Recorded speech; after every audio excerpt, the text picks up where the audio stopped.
Then God remembered Noah and every living thing, and all the animals that were with him in the ark. And God made a wind to pass over the earth, and the waters subsided. The fountains of the deep and the windows of heaven were also stopped, and the rain from heaven was restrained. And the waters receded continually from the earth. At the end of the 150 days, the waters decreased. Then the ark rested in the 7th month, the 17th day of the month, on the mountains of Ararat. And the waters decreased continually until the 10th month.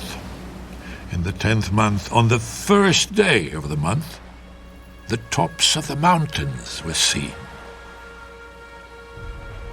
So it came to pass, at the end of 40 days, that Noah opened the window of the ark which he had made. Then he sent out a raven, which kept going to and fro until the waters had dried up from the earth. He also sent out from himself a dove, to see if the waters had receded from the face of the ground.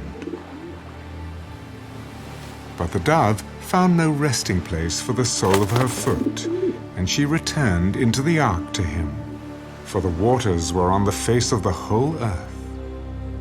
So he put out his hand and took her, and drew her into the ark to himself.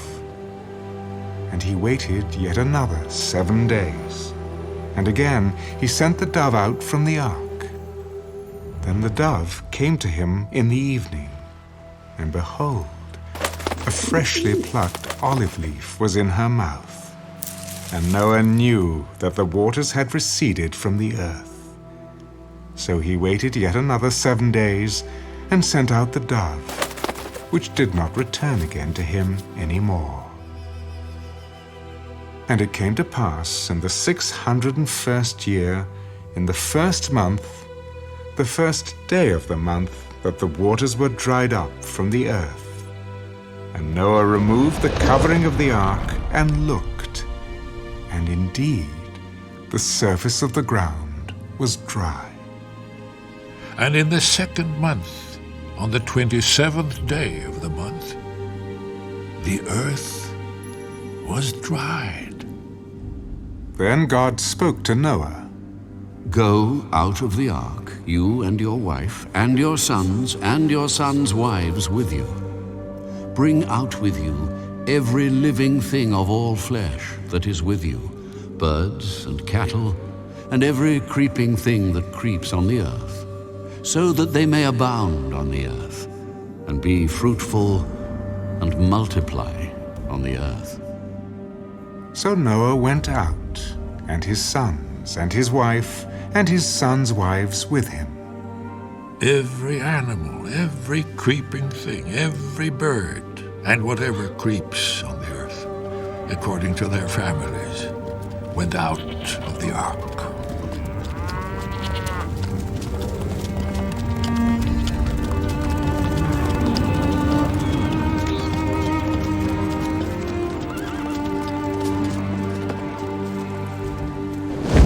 Then Noah built an altar to the Lord, and took of every clean animal and of every clean bird, and offered burnt offerings on the altar. And the Lord smelled a soothing aroma. Then the Lord said in his heart, I will never again curse the ground for man's sake, although the imagination of man's heart is evil from his youth. Nor will I again destroy every living thing, as I have done. While the earth remains, seed time and harvest, cold and heat, winter and summer, and day and night shall not cease.